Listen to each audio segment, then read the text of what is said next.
Her own father, his heart a shriveled root clutching barren soil, sold Elias, a woman whose spirit shone brightly though the world saw only a plain face and called it ugly, to Elias, a lone rancher whose silence was as vast and unyielding as the dust-choked plains he called home, for the miserable price of a near-dead pack mule and a few tarnished coins, never once imagining that this brutal transaction, this utter betrayal of blood, would, beneath the bruised purple of that very day's departing sun, become not the seal of her servitude, but the solemn, unexpected pronouncement of a marriage vow. The wagon jolted, each rut in the parched earth a fresh insult to Elias's already fractured dignity. Her father, a man named Jedediah whose breath stank of cheap whiskey and desperation, had not even looked her in the eye when he'd shoved her towards the tall, grim man whose gaze seemed to absorb the light and give nothing back. Elias. That was his name. He hadn't spoken more than a handful of words, his voice like gravel rolling downhill, confirming the bargain with a curt nod that sent a shiver of pure, cold dread down Elias's spine. She was chattel, a thing to be bartered, her worth measured against a broken-down animal. The shame of it burned hotter than the relentless sun that beat down on the cracked leather of the wagon seat beside him. He did not touch her, did not even glance her way, his attention fixed on the endless horizon, a horizon that promised only more emptiness, more isolation. Elias clutched the worn, thin shawl tighter around her shoulders, though the heat was oppressive. It was her only shield against the stripping away of her humanity.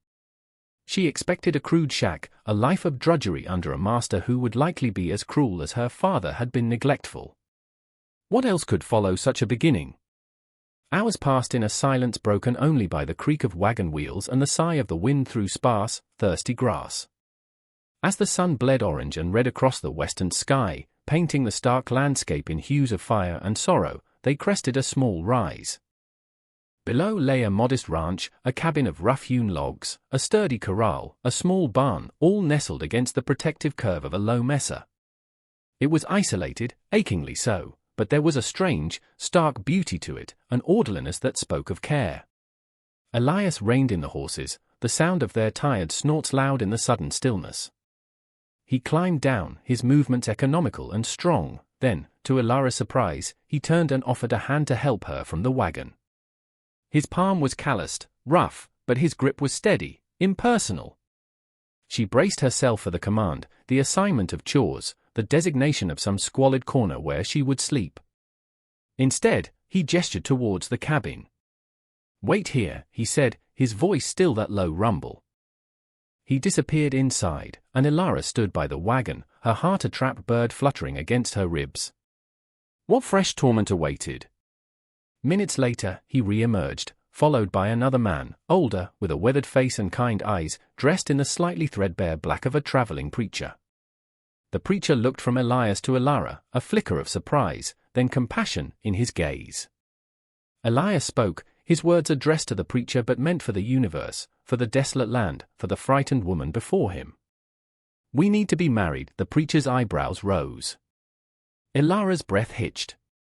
"Married? To this stranger? After being sold like livestock? Was this some crueler jest, a mockery of all that was sacred?" The preacher, a man named Silas who had seen much of the harshness and fleeting kindness of the frontier, looked at Elias, truly looked, seeing not the world's definition of ugliness, but the terror and the spark of defiance in her wide, dark eyes. He asked her, gently, "Is this your wish, child?" Elias could not speak. Her throat was a knot of fear and confusion. Elias stepped slightly forward. "She has no one. This way, she has a name." Protection. His words were stark, devoid of romance, yet they carried a strange weight of sincerity. He wasn't claiming love, or even affection. He was offering sanctuary? A shield against a world far crueler than his silence? The preacher seemed to understand something in the unspoken current between them, in the vastness of the prairie that swallowed all pretense. He nodded slowly. Then let it be so and so, as the last sliver of sun dipped below the horizon, casting long, melancholic shadows, Elias, the woman sold for her perceived lack of beauty, stood before a stranger and a preacher, and found herself bound by vows she had never imagined, her life irrevocably altered not by a master's decree, but by a husband's stark, inexplicable choice. The word husband echoed strangely in the desolate quiet of her mind, a foreign sound in a life that had, until this moment, been defined only by taking. The cabin was small, 2 rooms mostly, with a lean-to kitchen at the back. Elias gestured towards a narrow cot in the main room, near the cold stone hearth. "That's yours," he stated, then pointed to a closed door. "That's mine." The boundary was clear, unspoken yet absolute. Ilara, numb and exhausted, could only nod.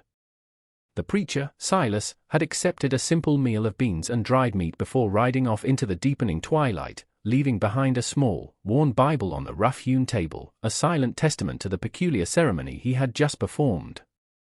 That first night, sleep was a distant shore Ilara could not reach.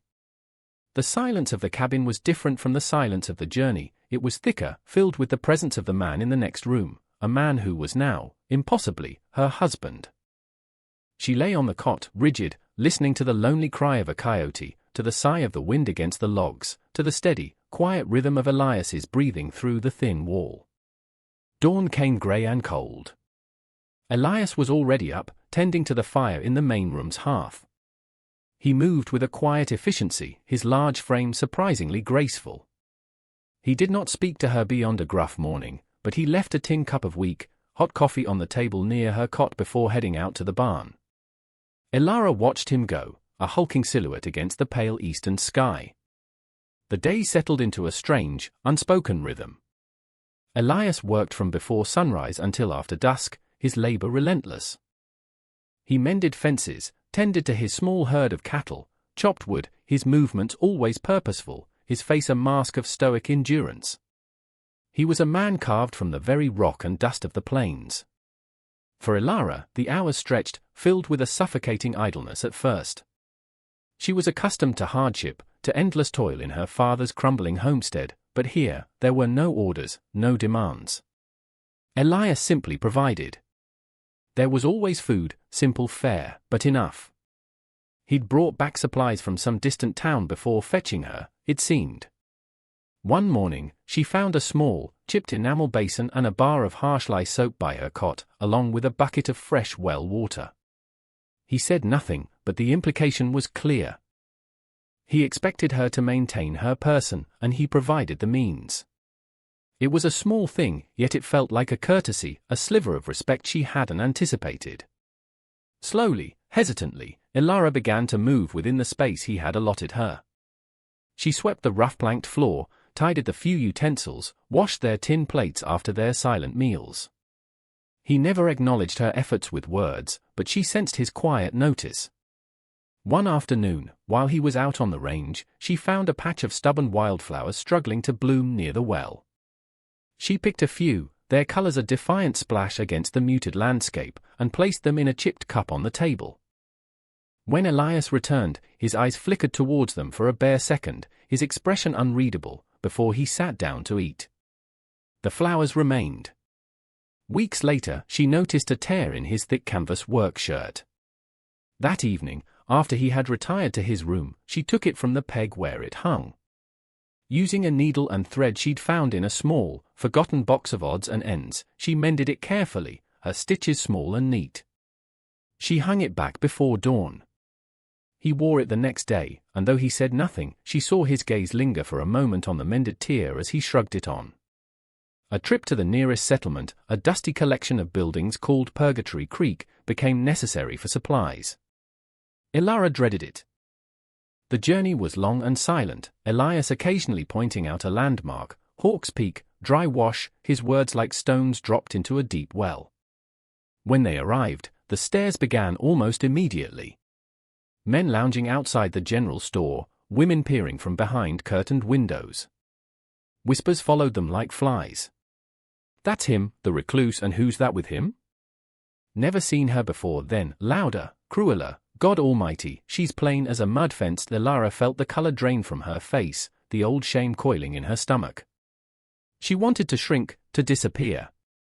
But Elias, who had heard it all, simply placed a hand lightly on her elbow, his touch surprisingly firm, and guided her into the store. He did not look at the gossips, did not acknowledge their venom. He just stood a little taller, his presence a silent rebuke. Inside, the storekeeper, a portly man with kind eyes, greeted Elias with a nod. "Elias." Been a while. He glanced at Ilara, his expression neutral, then back to Elias.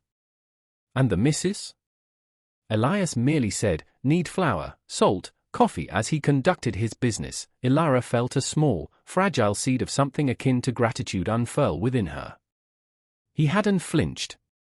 He hadn't hidden her. He had, in his own stoic way, claimed her in the face of their scorn. On the silent journey back to the ranch, as the sun began to set, Ilara finally broke the silence that had stretched between them for days. "Thank you," she whispered, her voice rusty from disuse. Elias glanced at her, then back at the trail. A long moment passed. "No need," he rumbled, but there was something in his tone, a lessening of the harshness, that made her heart a little lighter. He had not bought a wife to be beautiful, he had married a woman to give her a refuge, and in that stark, sun-scorched place, a fragile understanding began to take root, watered by small, unspoken kindnesses. The passing seasons etched themselves onto the land, and subtly, onto the inhabitants of the small cabin. Autumn painted the sparse cottonwoods along the creek bed in fleeting golds, and the air grew crisp with the promise of winter. Elias worked to secure the ranch against the coming cold, his movements imbued with a sense of urgency. Ilara, watching him, began to understand the precariousness of their existence, the constant battle against the elements. One evening, a fierce wind howled around the cabin, rattling the shutters, a mournful sound that seemed to seep into Ilara's bones. She was darning a pair of Elias's socks by the firelight when a low groan escaped him from the other room. He rarely made a sound in his sleep. Hesitantly, she rose and pushed his door ajar. In the dim light filtering from the main room, she saw him thrashing on his cot, his face contorted. "No, leave them, not again," he muttered, his voice raw with a pain that startled her. She saw not the stoic rancher, but a man haunted. She backed away quietly, her heart aching with a sudden, unexpected empathy. His silence, she realized, was not emptiness, but a wall built around a deep and hidden wound. The nature of that wound remained a mystery, but its existence forged a new, unspoken link between them. She, too, carried scars, though hers were etched by scorn and abandonment rather than the kind of violence that seemed to haunt his dreams. Slowly, Ilara began to carve out a space for herself that was more than just occupancy. She found a small, neglected patch of earth behind the cabin where the soil seemed a little richer. With a rusted spade she'd unearthed in the barn, she began to turn the earth, preparing it for a spring garden. Elias watched her one evening, his expression unreadable as she smoothed the soil with her hands. He said nothing, but the next day, she found a small sack of seeds, beans, squash, corn, left on the porch. Her efforts extended to the cabin itself. She scrubbed the floors until the wood gleamed faintly, aired out the musty linens, even found some faded calico in her meager bundle of belongings and stitched it into simple curtains for the small window. The cabin began to feel less like a shelter and more like a home, a fragile bastion against the vast indifference of the plains. Conversations remained sparse, but they were no longer strained with the initial fear and awkwardness. Sometimes, during their evening meal, she would ask about the ranch, the cattle, the water sources, the dangers of predators. He would answer in his usual clipped sentences, but there was a willingness to share, a subtle acknowledgement of her presence as a partner in this isolated life. Coyotes were bad last spring, he might say, or the north pasture needs burnin' come next year. Occasionally, he would ask her a question, usually practical. Know how to salt meat, or ever dealt with a sick calf? His inquiries were never personal, never prying into the painful past that had delivered her to his doorstep. He seemed to respect the boundaries of her silence as she respected his. One evening, as a fiery sunset bled across the sky, they stood outside the cabin, not speaking, simply watching the spectacle. A hawk circled high overhead, its cry sharp and lonely. Ilara felt a strange sense of peace settle over her, a feeling she hadn't experienced in years, perhaps ever. It was a harsh, demanding life, but here, beside this quiet, damaged man, she felt seen. Not for her face, but for her quiet industry, her resilience. The outside world, however, did not forget them. One blustery afternoon, as Elias was mending a fence line far from the cabin, 3 riders approached. Elias recognized one of them with a sickening lurch, Tom Haskell, a brutish man who had sometimes worked for her father, known for his cruel taunts and leering gaze. With him were 2 others, equally rough-looking, their eyes cold and assessing as they took in the small ranch. "Well, well," Haskell called out, his voice oily. "Looky here." The hermit's got himself a little mouse. Elias stood her ground by the cabin door, her heart hammering, but her chin held high. "My husband is not here," she said, her voice surprisingly steady. Haskell's eyes narrowed. "Husband, is it? He paid good money for you, girl, even if you are as ugly as a stump fence. Or did he just take what Jedediah was throwing the way?" His companion snickered. Fear, cold and sharp, pierced through Elias, but anger followed close behind. She would not let them see her tremble. "You have no business here," she stated. "Leave." Haskell dismounted, swaggering towards her. "We just came to see if the old miser Elias has anything worth sharing."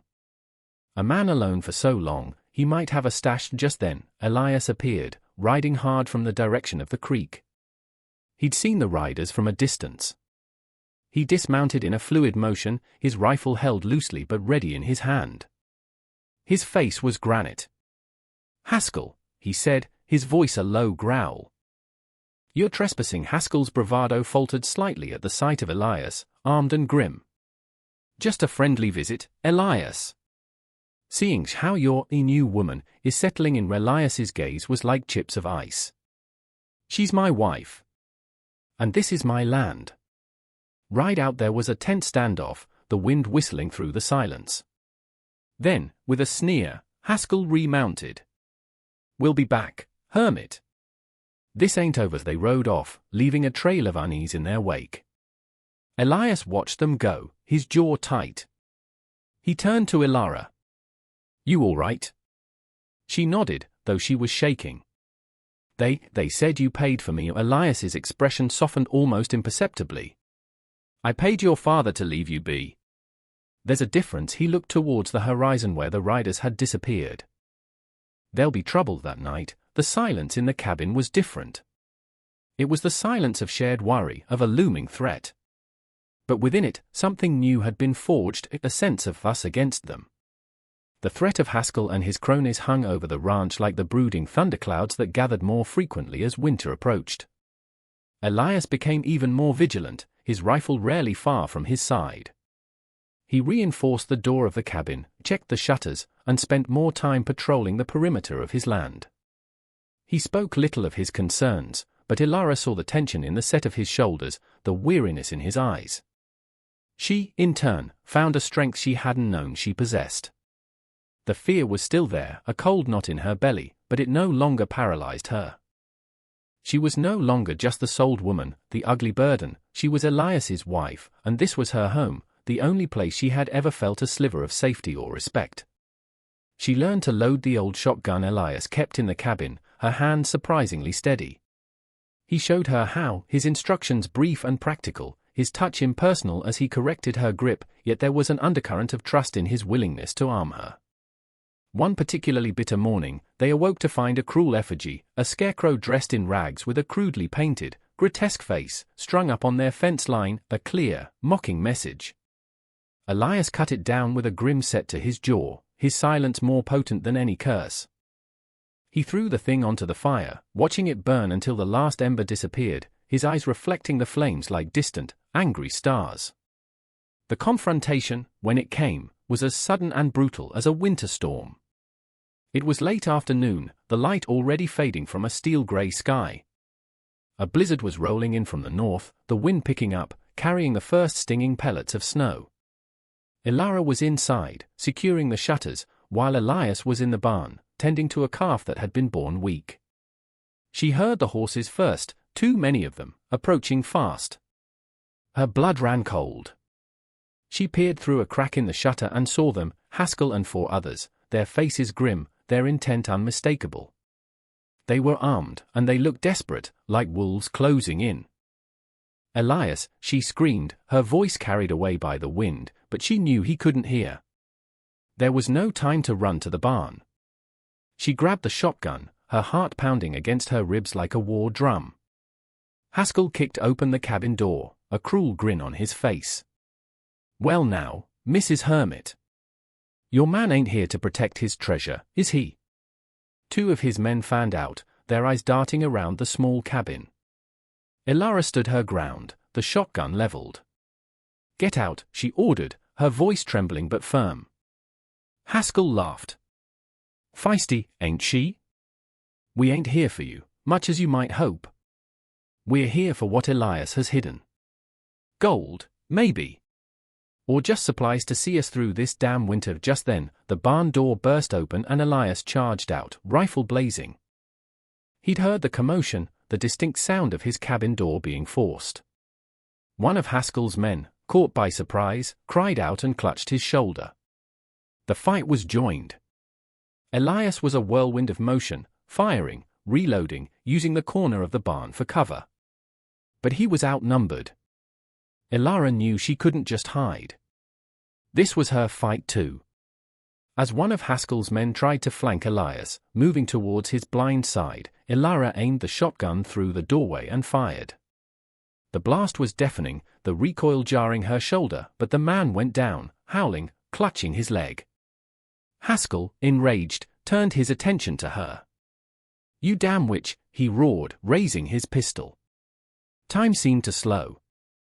Elara saw the muzzle flash, heard the crack of the shot, and felt a searing pain in her left arm. She stumbled back, dropping the shotgun, a wave of blackness threatening to engulf her. But through the haze of pain, she saw Elias. He had seen Haskell aim at her, and with a roar of pure fury, he launched himself at the outlaw. The two men crashed to the ground, Elias's rifle skittering away. It was a brutal, desperate fight, fists and fury against the backdrop of the rising storm. Elara, clutching her bleeding arm, scrambled for Elias's fallen rifle. Her vision was blurring, but she focused, aimed at one of the remaining outlaws who was trying to get a clear shot at Elias, and pulled the trigger. The man yelped and dropped his weapon, grabbing his hand. The tide had turned. The remaining conscious outlaw, seeing his companions injured and Haskell locked in a losing battle with a man possessed, decided he'd had enough. He scrambled onto his horse and fled into the swirling snow. Elias, with a final, desperate effort, subdued Haskell, knocking him unconscious with a heavy blow. Silence descended, broken only by the moans of the injured men and the howl of the wind. Elias rushed to Elara's side, his face a mask of anguish. "Elara!" He gently examined her arm. "It's bleeding bad." He tore a strip from his own shirt, his hand surprisingly gentle as he bound her wound tightly. "We need to get you inside." He half carried, half dragged her into the cabin, his strength a shield against the biting wind. The immediate threat was over, but the storm had just begun, both outside and within the sanctuary of their battered home. They had faced the darkness together, and in doing so, had found a light within each other they never knew existed. The storm raged for 2 days, imprisoning them within the small cabin, a cocoon of enforced intimacy amidst the chaos. Elias, his own face bruised and cut, tended to Elara's wound with a fierce, tender concentration. He cleaned it with whiskey, his touch surprisingly gentle despite the searing pain it caused her, and bandaged it tightly with strips of clean cloth she guided him to find. He moved Haskell and the other injured man, whose leg she had shot, into the barn, disarming them and tying them securely, leaving them with a little food and water, his justice harsh but not entirely without mercy. The one who had fled into the storm, Elias knew, was unlikely to survive. Inside the cabin, the silence was different now. It was not the silence of strangers, nor the silence of unspoken anxieties, but the silence of shared ordeal, of profound, unspoken understanding. Elara, weak from blood loss and feverish, drifted in and out of consciousness. In her lucid moments, she would find Elias watching her, his expression a mixture of concern and something softer, something she dared not name. He spooned broth into her mouth, kept the fire roaring, changed her bandage with those rough, capable hands that had fought so fiercely to protect her. He spoke little, but his presence was a constant reassurance. "Rest," he would murmur, his voice a low rumble. You're safe, and for the first time in her life, Elias truly believed it. On the third morning, the storm broke. The world outside was a pristine canvas of white, the sun dazzling on the fresh snow. The air was clean and cold.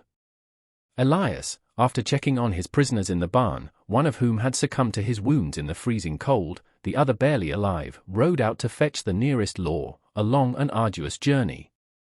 He left Elias with the shotgun and a solemn promise to return. When the marshal finally arrived days later to take Haskell and the surviving outlaw into custody, he looked from the battered ranch to the pale but resolute woman, and then to the grim-faced rancher. He merely nodded, a grudging respect in his eyes. "You handled yourselves, Elias. Seems your wife's got grit." Elias just looked at Elias, a flicker of something unreadable in his gaze. After the lawmen left, a profound quiet settled over the ranch. The scars of the battle remained, a splintered doorframe, bullet holes in the barn wall, but the air felt cleansed. That evening, as Elias, her arms still bandaged but her strength slowly returning, sat by the fire, Elias did something unexpected. He pulled his own chair closer to hers, not quite touching, but near enough that she could feel the warmth radiating from him. He didn't speak for a long time, simply stared into the flames. Then, he turned to her, his eyes, usually so guarded, were open, vulnerable. "Elias," he began, his voice rough with emotion. "When I saw Haskell aim at you, I thought," he couldn't finish the sentence, but she understood. She reached out her good hand, hesitantly, and laid it on his arm. His muscles tensed for a moment, then relaxed under her touch. "I know, Elias," she whispered. "I know." That night, he didn't retreat to his separate room. He spread a blanket roll for himself on the floor beside her cot, a silent guardian. It was a gesture more profound than any declaration. Weeks turned into months. Spring returned to the plains, tentative at first, then bursting forth in a riot of wildflowers. Elias's garden, planted with the seeds Elias had provided, began to flourish under her careful tending. The cabin, once a mere shelter, felt truly like home. Laughter, a sound rarely heard within its walls, sometimes escaped Elias's lips, a light, melodic sound that seemed to chase the shadows from Elias's eyes. He remained a man of few words, but his silences were now companionable, filled with a deep, abiding affection. He would watch her as she worked in her garden, a small, almost imperceptible smile touching his lips. One evening, he returned from the range with a single, perfect prairie rose, its petals a delicate pink. He handed it to her without a word, his gaze holding hers. She took it, her fingers brushing his, and a current passed between them, warm and undeniable. She placed it in the chipped cup on the table, where it glowed in the lamplight, a symbol of the beauty that had blossomed in the most unlikely of places, between two souls who had been deemed broken by the world, but who had found wholeness in each other. He had married her that very day, not for convenience, not for labor, but for something he hadn't understood himself, perhaps a deep, unrecognized yearning for connection, a quiet rebellion against the cruelty of the world. And in that act, he had not only saved her, but had, in the fullness of time, saved himself. Their life was still hard, the plains unforgiving, but now, they faced it together, their bond forged in shared hardship, sealed by courage, and nurtured by a love as quiet and steadfast as the ancient stars that wheeled above their small, peaceful ranch. The scars on Elias's arm faded to a pale silver line, a reminder not of pain, but of survival, of the day she truly found her voice and her strength. The ranch prospered in its modest way, a testament to their shared labor. Elias built an extra room onto the cabin, his hammer blows echoing with a sense of purpose and future. Neighbors, those few scattered across the vast expanse, slowly came to accept them, their initial scorn replaced by a grudging respect for the quiet man and his resilient wife who had faced down outlaws and carved a life from the harsh land. They saw not an ugly woman, but a woman of quiet dignity and surprising warmth. They saw not a cold recluse, but a man fiercely protective of his home. The whispers about Elias's plainness had long since died, replaced by a different kind of murmur, one of admiration for her gardens, for the subtle touches of beauty she brought to their isolated corner of the world. Elias, though still taciturn, found his own way of expressing the deep contentment that had settled in his soul. He carved her initials, E.M., for Elias May, next to his own on the new porch railing, a small, enduring mark of their union. He would often bring her small, found treasures from his rides, an unusual stone, a shed feather, a particularly vibrant wildflower, laying them on the kitchen table without a word, his eyes saying everything. Elias, who had once believed herself invisible, unlovable, found herself cherished, her spirit no longer caged by the world's cruel judgments, but free to soar like the hawks over their peaceful valley. Their love was not a grand, fiery passion spoken of in poems, but a deep, steady river, flowing quiet and strong, cutting its path through the bedrock of their past sorrows, nourishing the life they had built together. It was in the shared glance across a supper table, the comfortable silence as they watched the sunset, the way his hand would instinctively find hers in the darkness. It was a testament to the enduring power of the human heart to find solace and strength, even in the most desolate of landscapes, even when all hope seemed lost. This tale, born of dust and despair, whispers a timeless truth across the plains of human experience. It speaks of a world that often judges by the shallow surface, quick to condemn, slow to understand. It reminds us that true beauty resides not in the fleeting perfection of form, but in the resilient spirit, the courageous heart, the quiet dignity that endures despite hardship. Elias, a man shackled by his own past, and Elias, a woman branded by a cruel world, found in each other not what society dictated, but what their souls yearned for: acceptance, respect, and a love that saw beyond the scars to the intrinsic worth within.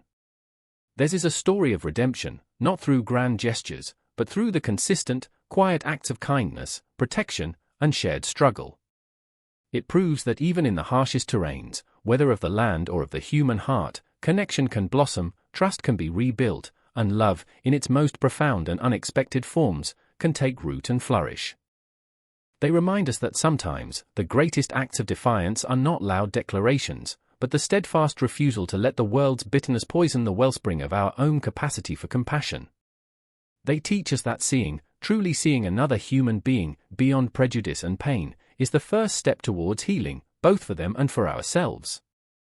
So, if this story of unexpected love and enduring strength has touched your heart, if you believe in the power of the human spirit to overcome adversity and find light in the darkest of places, then join our campfire. Share this story with those who need a reminder that hope is never truly lost. Subscribe now, hit that notification bell, and become part of a community that celebrates the resilience of the heart and the enduring power of connection. Let their story be a beacon, guiding us to look deeper, love harder, and build our own sanctuaries of understanding in a world too often quick to judge. Don't let their voices fade into the prairie wind. Keep the flame alive. Subscribe, share, and let us know in the comments how their journey resonated with you.